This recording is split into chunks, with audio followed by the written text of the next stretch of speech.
Eh bien, avant de commencer, il serait bon que nous puissions chacun nous rendre compte de dans quelle époque le livre de Daniel a été écrit, quel était le contexte dans lequel il a été écrit. Ça vous permettra de mieux voir et de mieux comprendre la prophétie. Si ici nous représentons un axe chronologique avec Jésus-Christ, l'an de Jésus-Christ, 2016 aujourd'hui, le livre de Daniel se situe avant Jésus-Christ. Un événement que je peux vous donner se trouve dans les années 1400 avant Jésus-Christ. C'est un événement que beaucoup connaissent. Cet événement, c'est l'Exode. Lorsque le peuple d'Israël, le peuple de Dieu qui a été en esclavage, va sortir d'Égypte. Qu'est-ce qui va se passer après leur sortie? Ils vont aller vers cette terre promise que Dieu a promis de donner à Abraham, c'est-à-dire la Canaan. Ils vont s'installer dans toute cette partie, qui est aujourd'hui la Palestine, et ils vont s'installer selon les tribus des enfants d'Israël, c'est-à-dire les 12 tribus. 10 tribus au nord, 2 tribus au sud. Une fois qu'ils seront installés, ils seront dirigés par des juges, et ensuite viendra le moment où Israël va vouloir faire comme les nations païennes, avoir un roi. Et donc, vous connaissez le premier roi d'Israël qui est Saül, et ensuite est venu David, et ensuite est venu son fils Salomon. Et le fils de Salomon, Roboam, à partir de son époque, vers les années 900, il y aura cette déchirure entre le peuple d'Israël, puisqu'il y aura le peuple qui sera divisé en deux. Au nord, 10 tribus, au sud, 2 tribus. Chacun va continuer à adorer Dieu de sa manière, et vous verrez que Israël, au nord, va commencer à se détourner de Dieu rapidement. Et que Dieu, après avoir prévenu le peuple, finalement, va les emmener en captivité par le peuple assyrien. Ça se passe dans les années 700. Les tribus du nord sont envahies par la Syrie. Il ne reste plus que Juda au sud. Juda va faire comme Israël du nord. Il ne va pas prendre exemple sur ce qui s'est passé, il va continuer à adorer d'autres dieux. Et comme vous le savez, ce qui va se passer, c'est qu'ils n'ont pas écouté les prophètes et Dieu va les emmener en captivité. Babylone va venir et le peuple d'Israël sera disséminé. Une partie du peuple va aller en Babylone, qui se trouve un peu plus au nord. Donc à ce moment-là, il n'y a plus de territoire israélite. Mais une partie du peuple se trouve en captivité à Babylone. Cet événement se passe dans les années 600 avant Jésus-Christ. Et c'est là maintenant que parmi ces enfants qui iront à Babylone se trouve ce fameux Daniel qui va écrire le livre que nous allons étudier ce soir. J'aimerais donc maintenant vous inviter à prendre dans Daniel chapitre 2. Donc on se trouve dans les années 600 avant Jésus-Christ. Le peuple d'Israël est en captivité à Babylone et parmi eux, il y a ce jeune Daniel.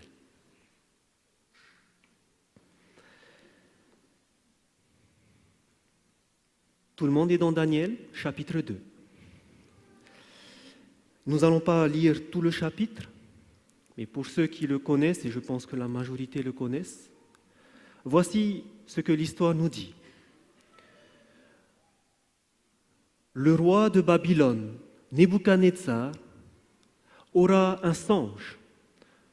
Ce songe, à son réveil, il ne va plus se souvenir quel était ce songe. Et donc, il va appeler tous les sages de Babylone, les magiciens. Et il va leur demander de leur rappeler le rêve qu'il a eu. Malheureusement, les sages ne seront pas interprétés parce qu'il dit c'est impossible à l'homme de savoir ce que tu as rêvé. Et donc, ce qui va se passer, le roi va se mettre en colère et il va faire un décret en sorte que on puisse tuer tous les mages, tous les magiciens. En entendant cette nouvelle, Daniel, qui faisait partie de ses responsables, est parti voir Nebuchadnezzar et lui a dit « Attends, laisse-moi un temps et je reviendrai pour te donner l'explication de ce que tu as rêvé. » Et voici que maintenant, Daniel, après avoir prié, reçoit pendant la nuit cette vision. Et il retourne vers le roi Nebuchadnezzar pour lui annoncer la vision. Et maintenant, nous allons commencer à lire de quoi il s'agit. Qu'est-ce que Nebuchadnezzar a rêvé? Nous allons lire dans Daniel, chapitre 2, au verset 27 à 29. Daniel, chapitre 2, versets 27 à 29. Il est écrit: Daniel répondit en présence du roi et dit: Ce que le roi demande est un secret que les sages, les astrologues, les magiciens et les devins ne sont pas capables de découvrir au roi. Mais il y a dans les cieux un Dieu qui révèle les secrets et qui a fait connaître au roi Nebuchadnezzar ce qui arrivera dans la suite des temps. Voici ton songe et les visions que tu as eues sur ta couche. Sur ta couche, ô roi, il t'est monté des pensées touchant ce qui sera après ce temps-ci. Et celui qui révèle les secrets t'a fait connaître ce qui arrivera. Ce que Daniel est en train de dire au roi Nebuchadnezzar, c'est que le Dieu des cieux t'a fait montrer des choses qui arriveront. Qui arrivera. Donc c'est dans le futur. Le roi Nebuchadnezzar a reçu une vision de ce qui va se passer dans le futur. Et c'est ça qu'on appelle une prophétie. Des choses que Dieu va dire qui va se passer dans le futur. Ça ne s'est pas encore accompli. Dieu peut révéler cela. Et c'est ce que Dieu a révélé à Daniel pendant son sommeil. Nous allons voir maintenant quel était ce rêve qu'a eu Nebuchadnezzar. Je vous invite à regarder au verset 31 et nous allons lire jusqu'au verset 35. Verset 31, il est écrit: Ô roi, tu regardais et tu voyais une grande statue. Cette statue était immense et d'une splendeur extraordinaire. Elle était debout devant toi et son aspect était terrible. La tête de cette statue était d'or pur. Sa poitrine et ses bras étaient d'argent.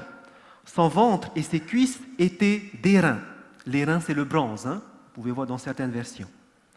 Ses jambes de fer, ses pieds en partie de fer et en partie d'argile. Verset 34, tu regardais lorsqu'une pierre se détacha sans le secours d'aucune main, frappa les pieds de fer et d'argile de la statue et les mit en pièces. Alors le fer, l'argile, l'airain, l'argent et l'or furent brisés ensemble et devinrent comme la balle qui s'échappe du nerf en été. Le vent les emporta et nulle trace n'en fut retrouvée.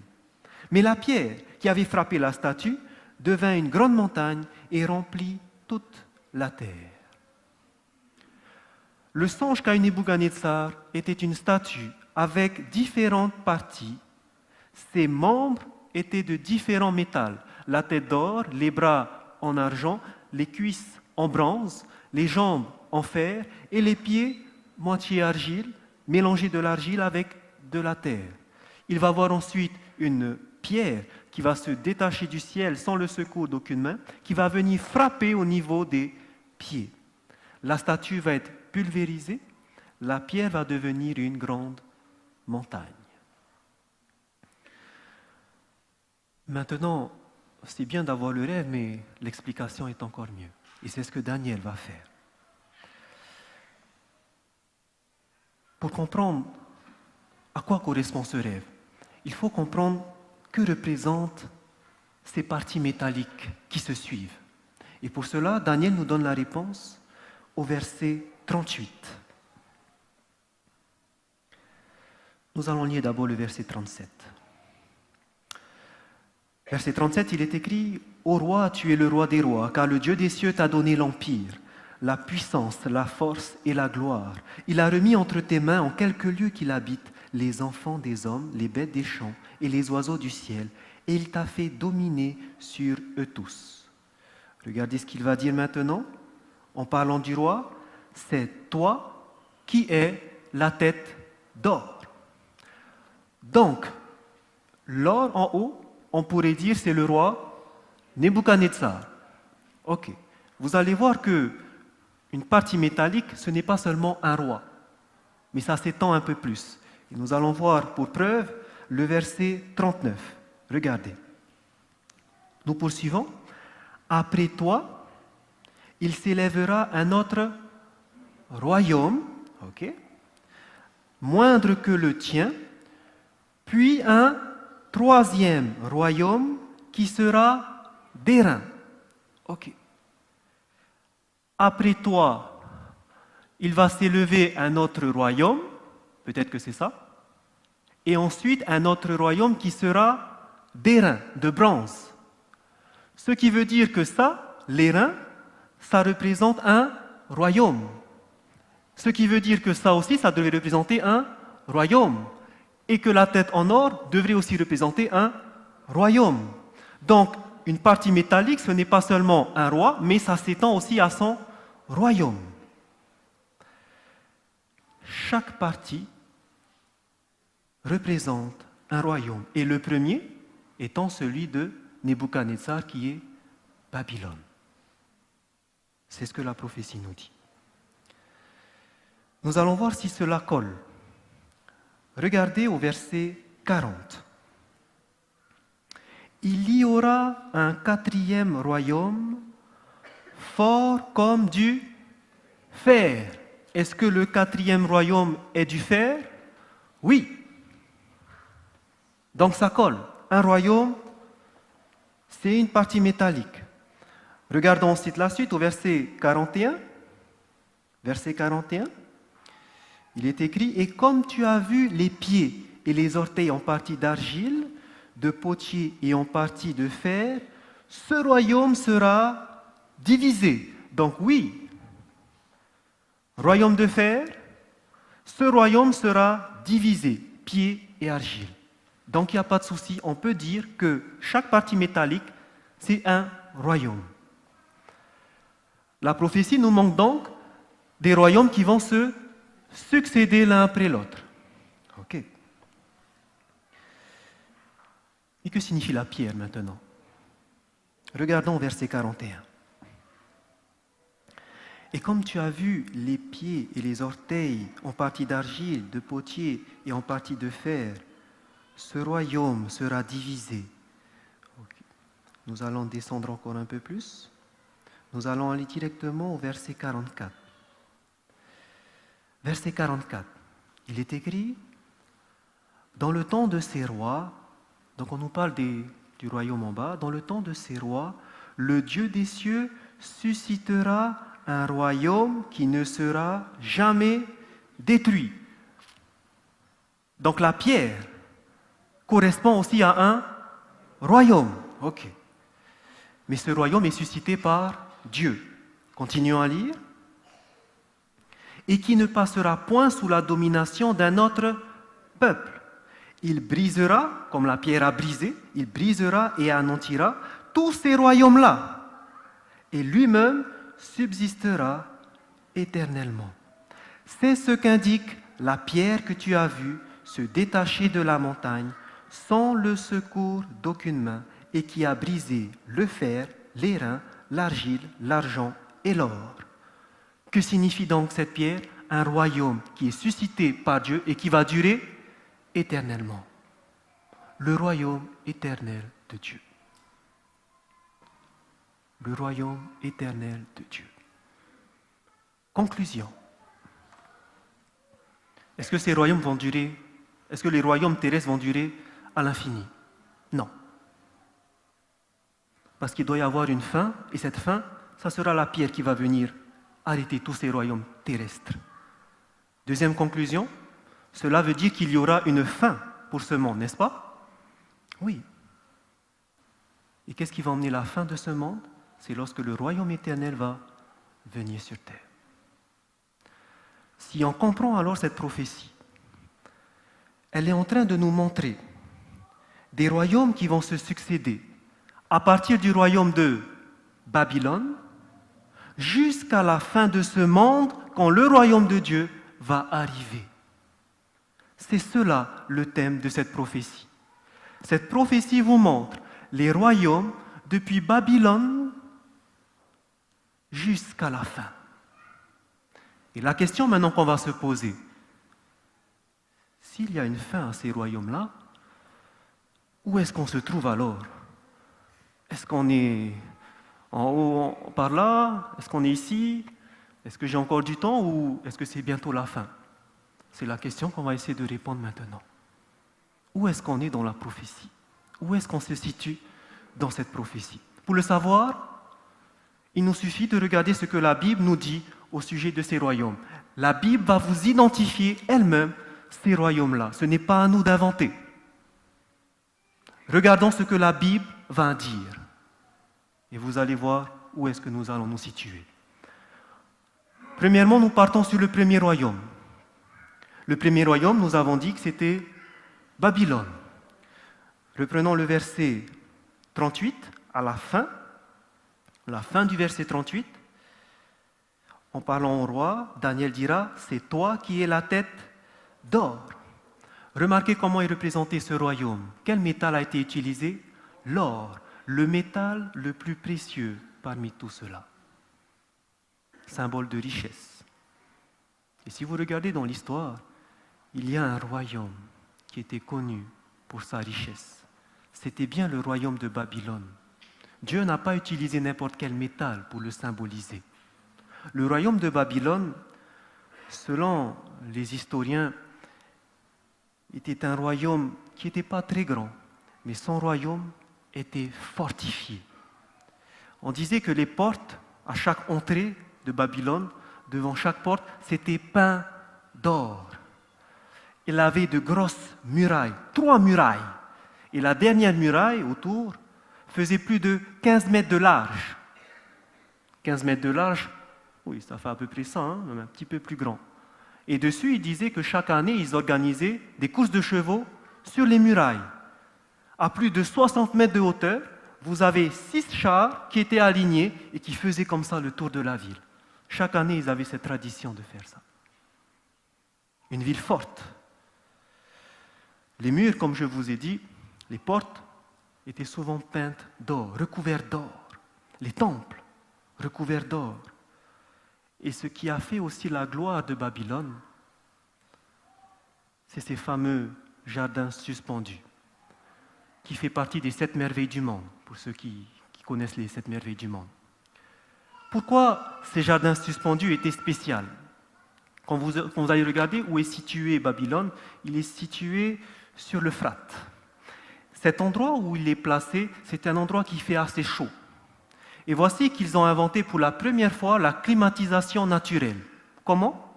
Ils ont fait planter sur les murs de la végétation. Et la végétation va garder l'humidité et va permettre de garder une température assez stable, mais aussi fraîche. C'est ce qui a fait la renommée de Babylone. Climatisation naturelle dans le désert. Super. Cette ville, ce qui a fait aussi qu'elle était une ville riche, fortifiée, c'est qu'on disait qu'elle était imprenable. Imprenable, pourquoi? Non seulement elle avait les triples murailles, mais en plus, l'envahisseur avant, lorsqu'il faisait pour envahir une ville, elle entourait la ville et elle faisait que personne ne pouvait ni entrer ni sortir. Et là, qu'est-ce qu'ils faisaient les gens? Ils commençaient à ne plus avoir finalement de provisions. Et ils commençaient à mourir de faim. Et c'est comme ça qu'ils se rendaient à l'ennemi.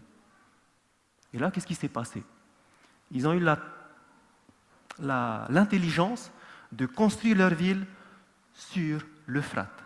De telle manière à ce que, même si un envahisseur les entourait, ils ne pouvaient pas pénétrer parce qu'il y avait la triple muraille, mais en plus, ils étaient approvisionnés par de l'eau et ils avaient des provisions à l'intérieur. Ils disaient qu'ils pouvaient tenir pendant un temps indéfini. Ils pouvaient se subvenir à eux-mêmes. L'ennemi ne pouvait jamais venir entrer et détruire tout. Non, impossible, muraille. Et même s'il nous entoure, on n'a pas besoin de sortir, on a tout ce qu'il faut. Ville imprenable, Babylone. Et qu'est-ce que Dieu va dire? Est-ce que cette ville sera vraiment indestructible? Revenons à notre Bible et regardez le verset 39. Après toi, il s'élèvera un autre royaume. Babylone ne pourra pas tenir parce que Dieu a dit après toi, il viendra un autre royaume. Vous allez voir que Nebuchadnezzar, en apprenant ça, au chapitre 3, qu'est-ce qu'il va faire? Je ne veux pas que mon royaume soit donné à un autre, je vais faire le même statut, mais cette fois-ci tout en or. C'est ce qui va se passer au chapitre 3. Nebuchadnezzar n'avait pas confiance, il ne voulait pas. Mais Dieu a dit, après toi, il s'élèvera un royaume. Donc ton royaume va passer. Et vous savez, la bonne nouvelle, c'est que ce Daniel qui a prophétisé ça, 60 années plus tard, Daniel qui a dit à Nebuchadnezzar, ton royaume va passer, une soixantaine d'années plus tard, Daniel lui-même va voir l'accomplissement de la prophétie. Il a de la chance, n'est-ce pas? 60 ans avant, il dit, Nebuchadnezzar, ton royaume Babylone, il ne va pas tenir. Je ne sais pas comment ça va faire, mais ça ne va pas tenir. 60 ans plus tard, Daniel voit, oui, ça s'est passé. Ça s'est passé. Et vous allez lire cela dans Daniel chapitre 5. On va jeter un petit coup d'œil. Je vous demande de garder un doigt dans Daniel chapitre 2. Et nous allons regarder la fin du royaume de Babylone dans Daniel chapitre 5.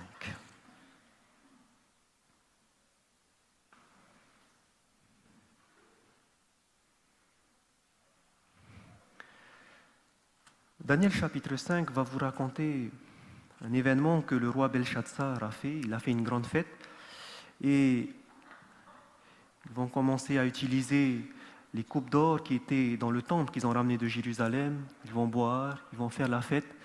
Et voilà que tout à coup, une main va apparaître au plafond sur le marbre et va commencer à écrire. Et là, la Bible nous raconte que Nebuchadnezzar, il sera pétrifié, il aura ses genoux qui vont commencer à claquer, et la main qui a écrit, il n'arrive pas à comprendre cette écriture. Et alors là, la reine va venir et va lui dire, va voir Daniel. Daniel a la sagesse de pouvoir interpréter ça. Et vous allez voir que Daniel va venir, donc là il est âgé, c'est 60 ans plus tard, il est âgé et il arrive, il va expliquer ce que la main a écrit sur le marbre. Nous lisons. Daniel, chapitre 5, nous allons aller au verset 25 directement. Daniel, chapitre 5, verset 25. Il est écrit, « Voici l'écriture qui a été tracée. Comptez, comptez, pesez et divisez. » Dans certaines versions, ils ont gardé la formule hébraïque Méné, Méné, Tekel, Upharsim.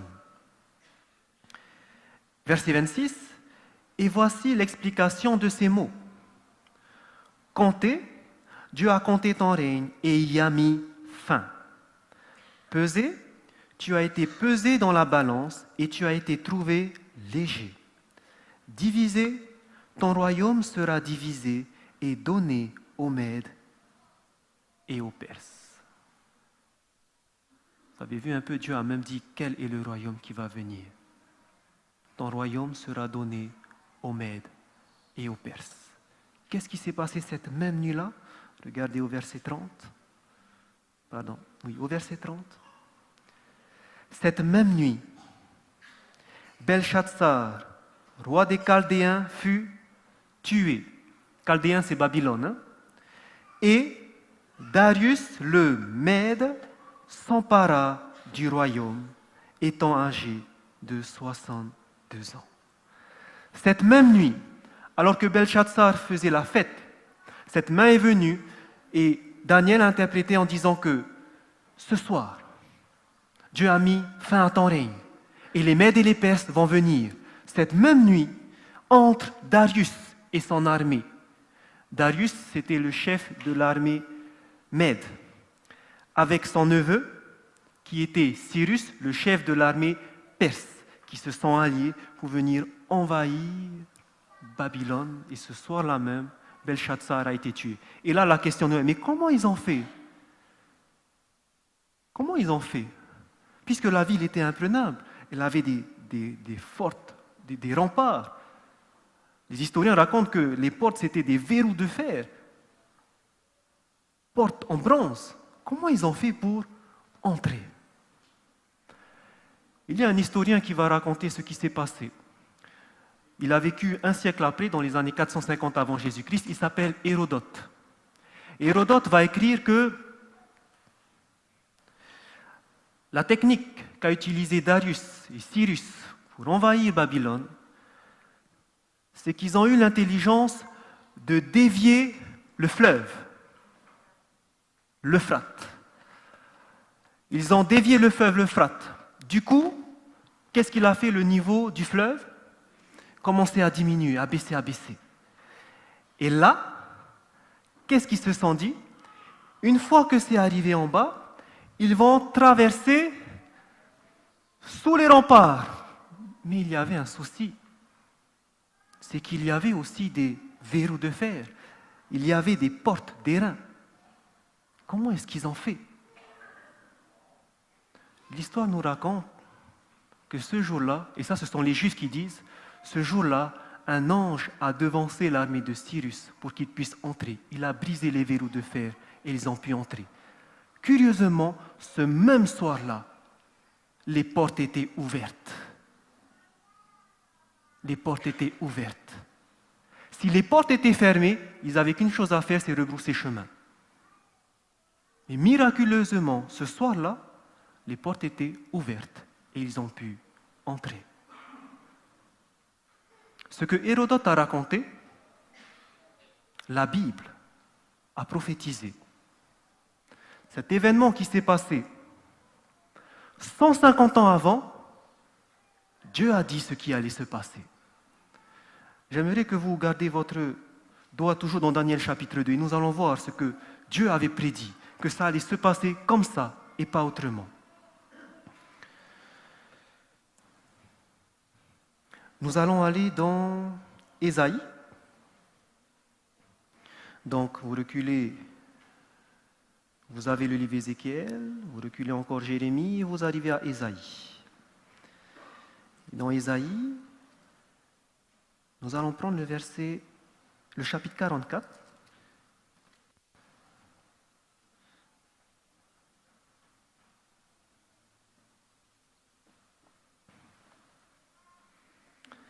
Et donc Ésaïe, lui, a écrit 150 ans avant que Daniel ne soit là. Et regardez ce que l'Éternel va dire à Ésaïe 150 ans avant. Nebuchadnezzar, est-ce qu'il était né? Non. Daniel, est-ce qu'il était né? Non. Cyrus et Darius, est-ce qu'ils étaient nés? Non. Ok. Et regardez ce qui va se passer. Ésaïe chapitre 44, et nous lisons le verset 27 et 28. Il est écrit, « Je dis à l'abîme, dessèche-toi, je tarirai tes fleuves. » Verset 28, « Je dis de Cyrus, il est mon berger et il accomplira toute ma volonté. Il dira de Jérusalem qu'elle soit rebâtie et du temple qu'il soit fondé. » Au verset 27, Dieu va dire à Ésaïe la méthode dont Babylone va tomber. Je dis à l'abîme, c'est-à-dire aux eaux, dessèche-toi, je tarirai tes fleuves. Dieu a dit, il va assécher les fleuves. Et qui va venir? Le berger de Dieu, dont le nom est... Waouh! Est-ce que Cyrus était né? 150 ans avant, Dieu a dit, même qui était la personne qui allait venir, Cyrus. Il est mon berger.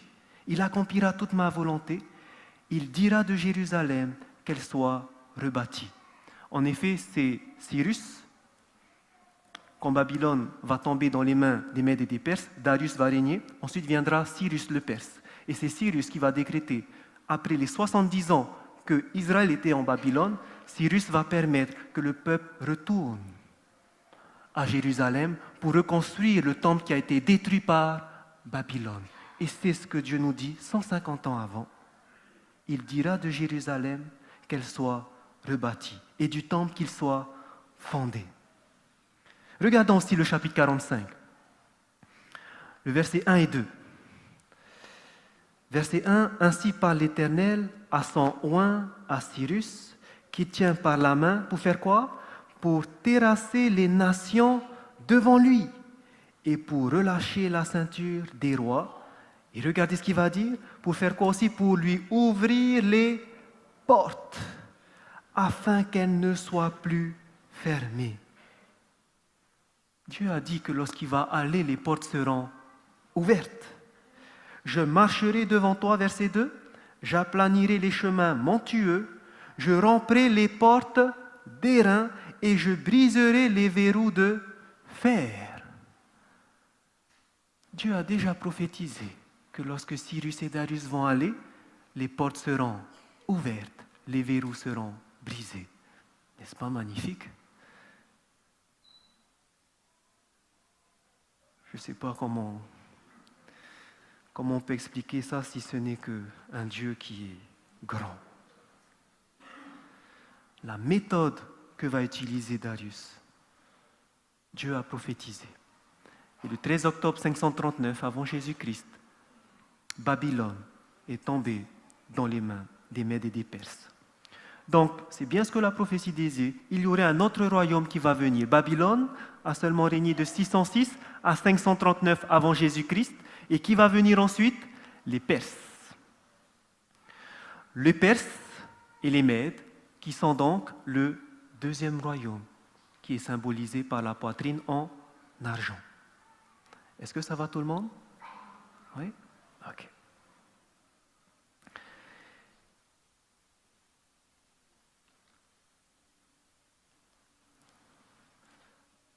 Que va-t-il se passer après? Revenons dans Daniel chapitre 2.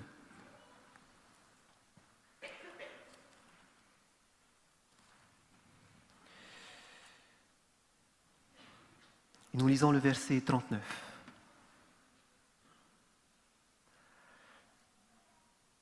Après toi, il s'élèvera un autre royaume, moindre que le tien.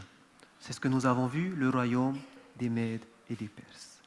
Puis, un troisième qui sera d'airain et qui dominera sur toute la terre. Quel est ce royaume qui doit venir après les Mèdes et les Perses? Ce royaume de bronze, d'airain, de quel royaume s'agit-il? Là aussi, Daniel va pouvoir connaître qui est ce royaume. Daniel, Dieu va lui donner et va lui dire qui va venir terrasser les Mèdes et les Perses. Vous allez voir ça dans la prophétie de Daniel, chapitre 8. Nous allons jeter un petit coup d'œil, donc gardez le doigt dans Daniel, chapitre 2, et allons dans Daniel, chapitre 8.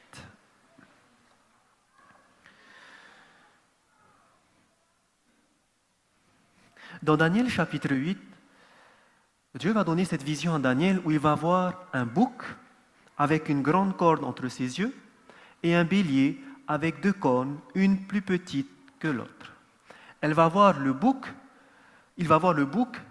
qui va venir et être furieux contre le bélier et venir pour le tuer. La corne va tuer le bélier.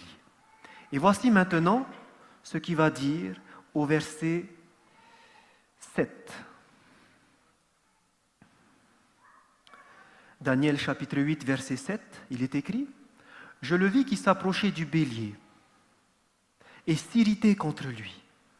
Il frappa le bélier et lui brisa les 2 cornes, sans que le bélier eût la force de lui résister. Il le jeta par terre et le foula, et il n'y eut personne pour délivrer le bélier. Le bouc va frapper le bélier. Que signifient ces deux animaux? Regardez au verset 20 et 21 maintenant. Au verset 20, le bélier que tu as vu et qui avait des cornes, ce sont les rois des Mèdes et des Perses, qui avaient une grande corne et une petite corne qui symbolisaient le royaume de Perse qui était plus fort et le royaume des Mèdes, la petite corne qui était plus faible. Royaume des Mèdes et des Perses. Maintenant, on va savoir qui est le royaume qui va venir terrasser le bélier, les Mèdes et les Perses. Qui est ce troisième royaume qui va venir dans la prophétie? Et regardez maintenant au verset suivant, le verset 21. Daniel 8, verset 21, il est écrit « Le bouc, c'est le roi de Javan. » Donc, nous avons ici le roi de Javan, le royaume de Javan, qui est celui qui va terrasser les Mèdes et les Perses. C'est quoi le royaume de Javan? Ceux qui ont la Bible version française d'aujourd'hui, vous avez directement écrit la Grèce. C'est l'ancien nom pour la Grèce. La prophétie nous dit que c'est la Grèce qui va venir terrasser les Mèdes et les Perses. Et l'histoire nous dit que c'est exactement ce qui s'est passé.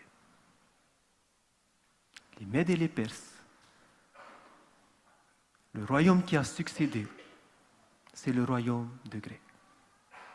Avec ce fameux conquérant, dont on a sorti un film il y a quelques années, Alexandre le Grand, un jeune, 30 ans, qui, en une rapidité, va conquérir tout le monde de l'époque.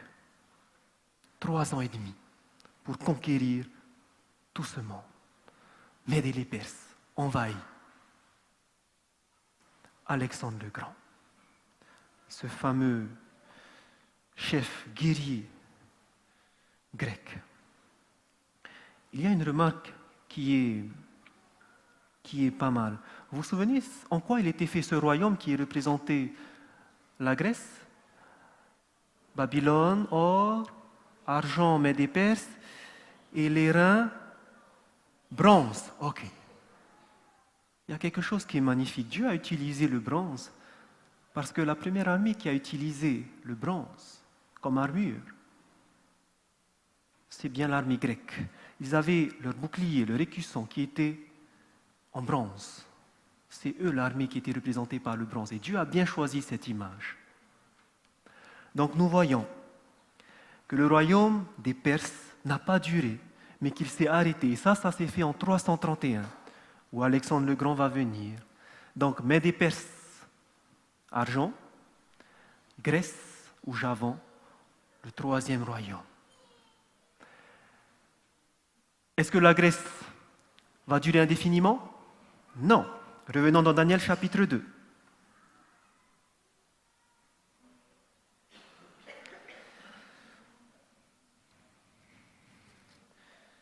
Daniel chapitre 2,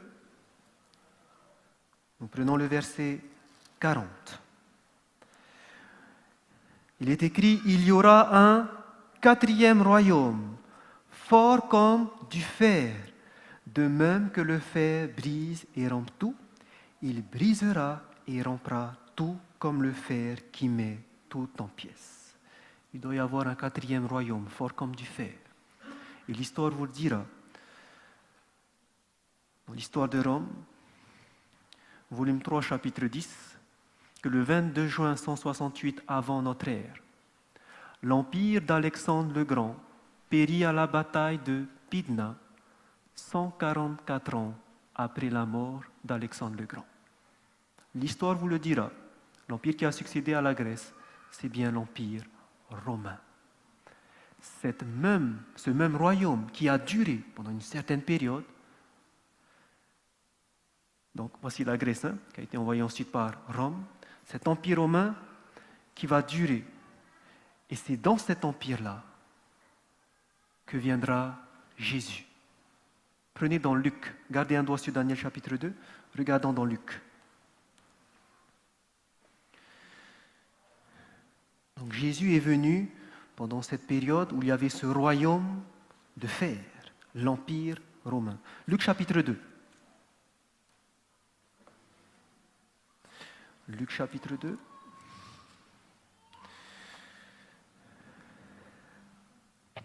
Nous lisons les versets 1 et 2. Luc chapitre 2, versets 1 et 2. En ce temps-là, parut un édit de César Auguste, ordonnant un recensement de toute la terre. Ce premier recensement eut lieu pendant que Quirinius était gouverneur de Syrie. Tous allaient se faire inscrire chacun dans sa ville. Cela se passe pendant la période de la naissance de Jésus.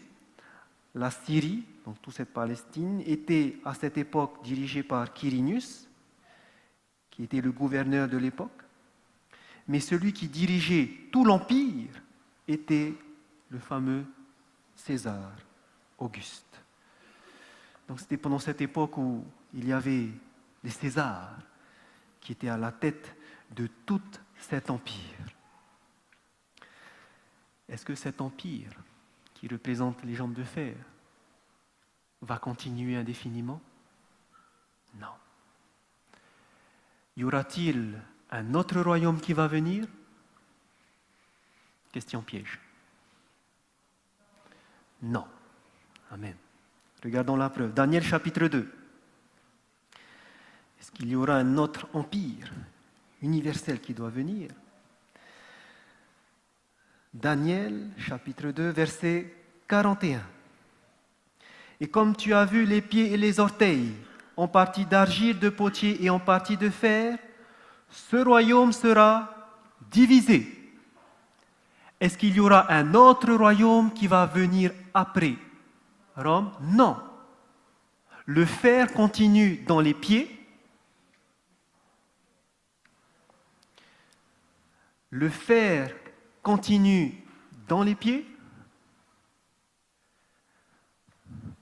Donc ce royaume-là continue. Mais il y a une différence. La différence, c'est qu'il y a l'argile. Et que c'est ce royaume qui va être divisé. Il n'y aura pas un autre empire. L'empire babylonien régnait. L'empire Mède et Perse venait et régnait sur une autre partie plus grande. L'empire grec est venu et a encore régné sur une autre partie encore plus grande. L'empire romain est venu et a encore pris une partie encore plus grande.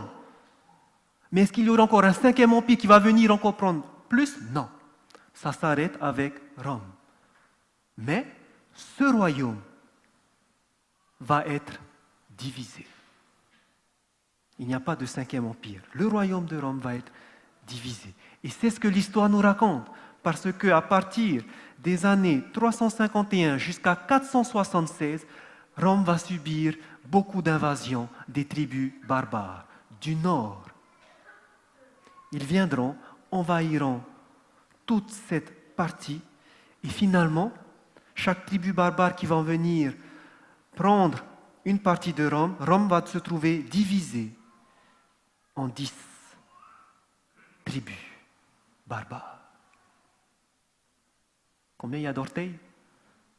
10 orteils, qui représentent cette division de l'Empire romain en 10 tribus barbares.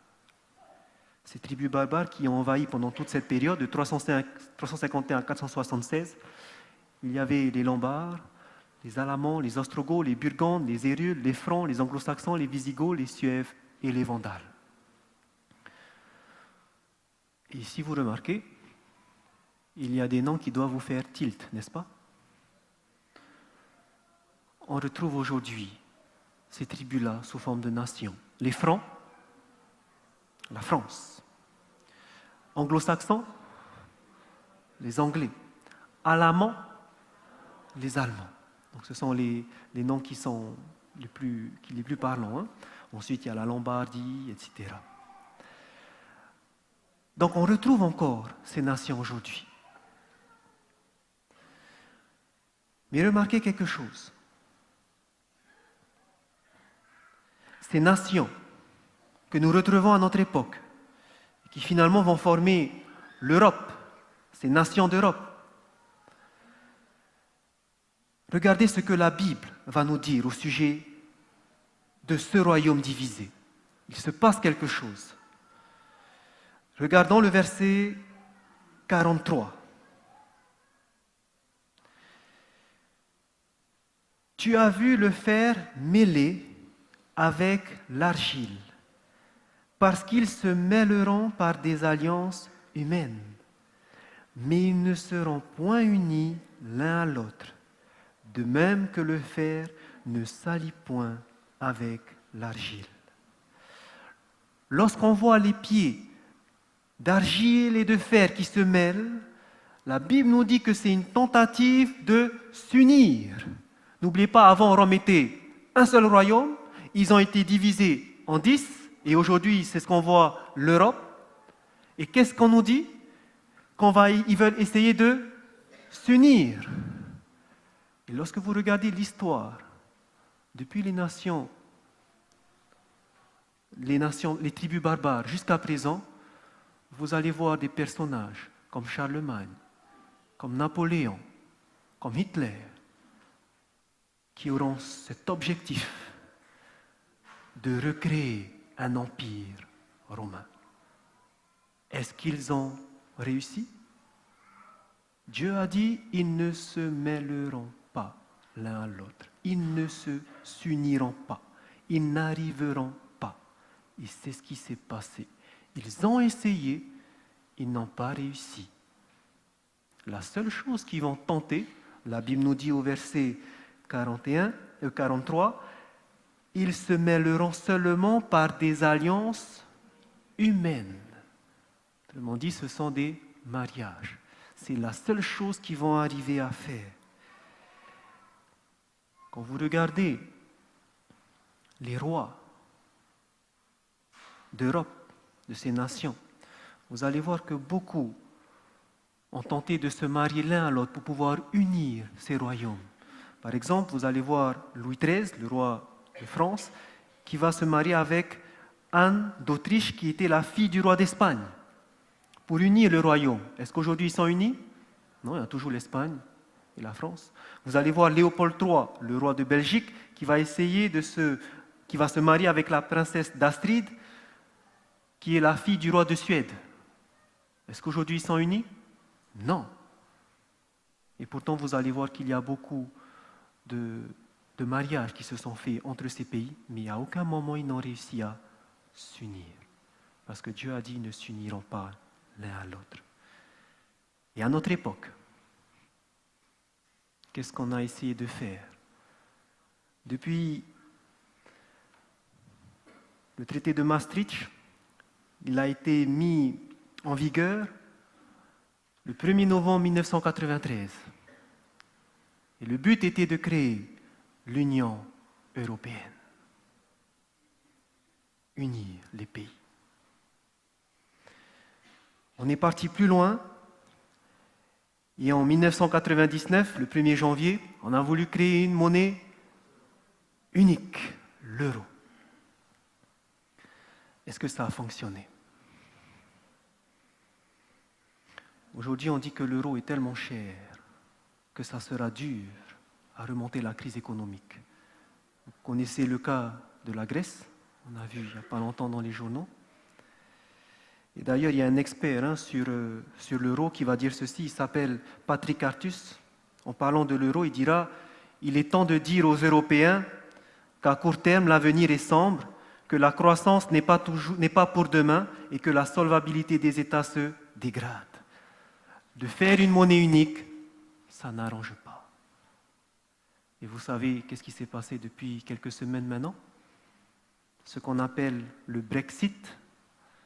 Si vous avez suivi à la télé, Brexit qui était la contraction du British Exit, où les Anglais, au travers de le Premier ministre que vous avez à droite, David Cameron, ont ce désir ou cette hypothèse de sortir de l'Union européenne.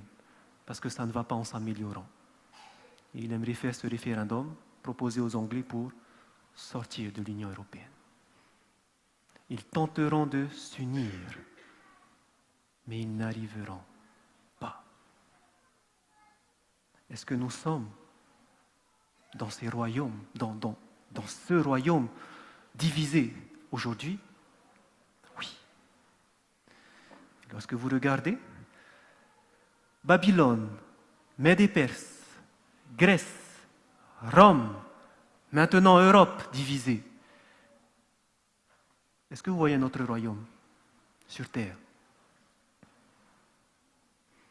C'est le dernier. Parce que qu'est-ce qui viendra ensuite?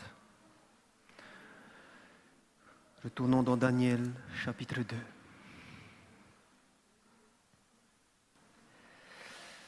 Et le verset 44. Dans le temps de ces rois, de quels rois on parle ici?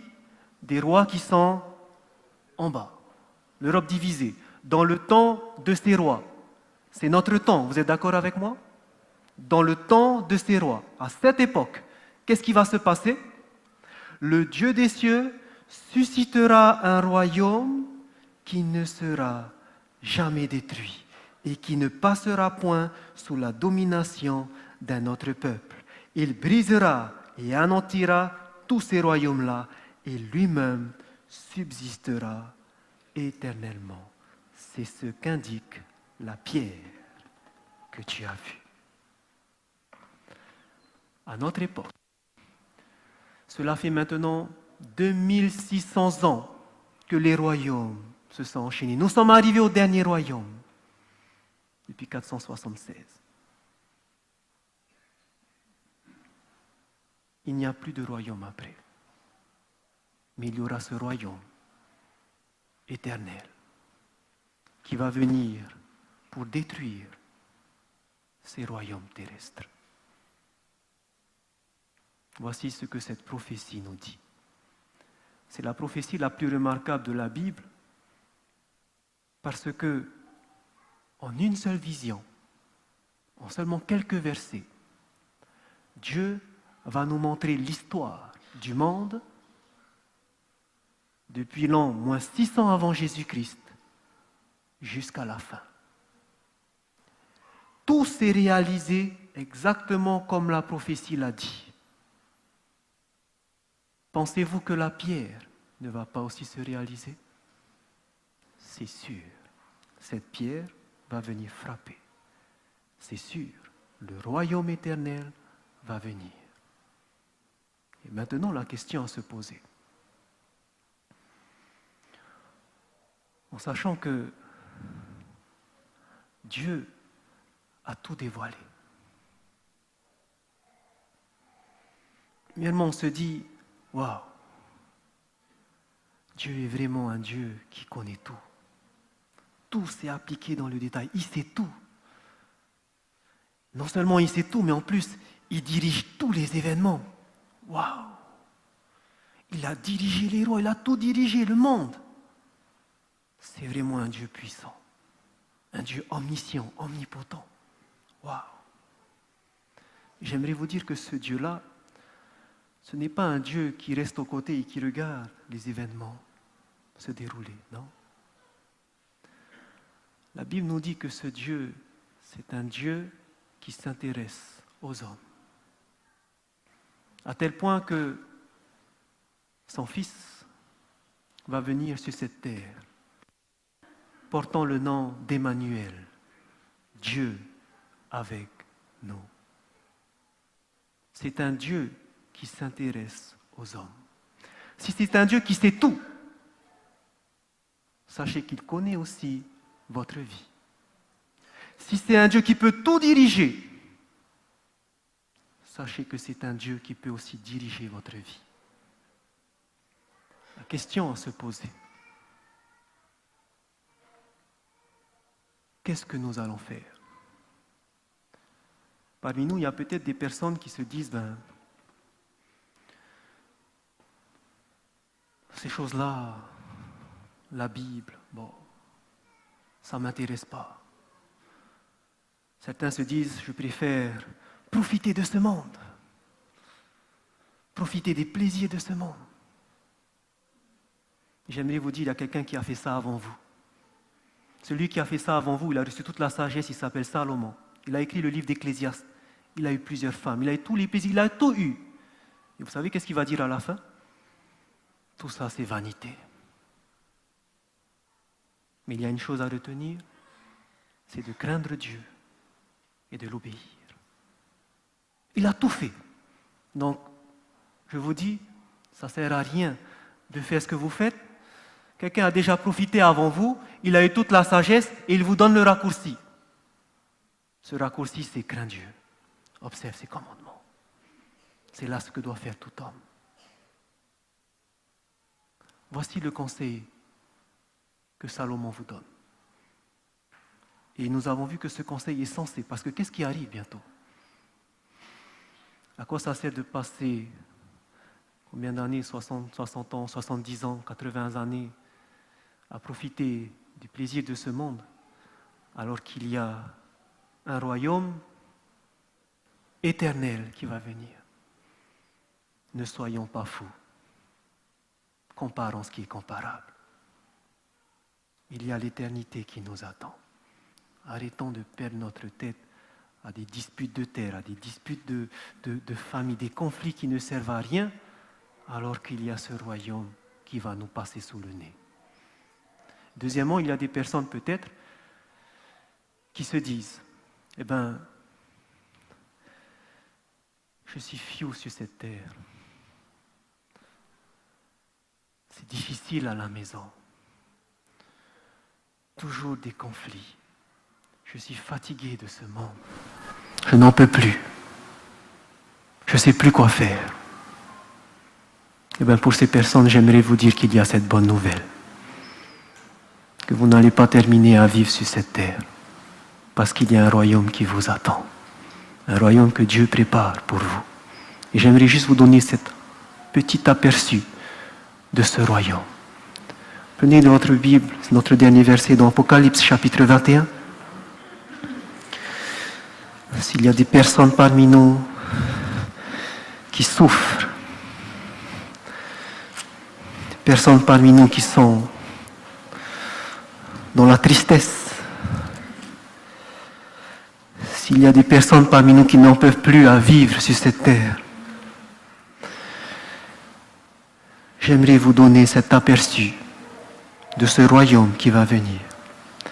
Dans Apocalypse, le dernier livre de la Bible, chapitre 21, où nous lisons le verset 3 et 4, où il est écrit « Et j'entendis du ciel une voix forte qui disait « Voici le tabernacle de Dieu avec les hommes. » Il nous parle ici de la Nouvelle Jérusalem. Vous lirez le verset 1. « Voici le tabernacle de Dieu avec les hommes. Dieu habitera avec eux et ils seront son peuple. » Celui qui a préparé ce royaume éternel sera avec son peuple. Et regardez ce qu'il va faire. Et il essuiera toute larme de leurs yeux. Si vous en avez assez de ce monde, si en ce moment vous êtes dans la tristesse, sachez que bientôt Dieu, dans son royaume, viendra essuyer vos larmes. Et regardez, et la mort ne sera plus. J'ai hâte. Combien de personnes ont perdu des personnes chères dans leur vie? Combien c'est douloureux qu'on passe par ces épreuves. La bonne nouvelle, la mort ne sera plus. Et il n'y aura plus ni deuil, ni cri, ni douleur, car les premières choses ont disparu. Voici ce royaume que Dieu vous prépare. Voici où est-ce que nous devons mettre toute notre énergie. Ne perdez pas votre temps. Ne concentrez pas vos énergies sur ce monde qui va périr, mais misez dans ce royaume qui va venir. C'est le conseil que j'aimerais donner à chacun de vous, à vous de choisir, et que le Seigneur vous bénisse. Amen.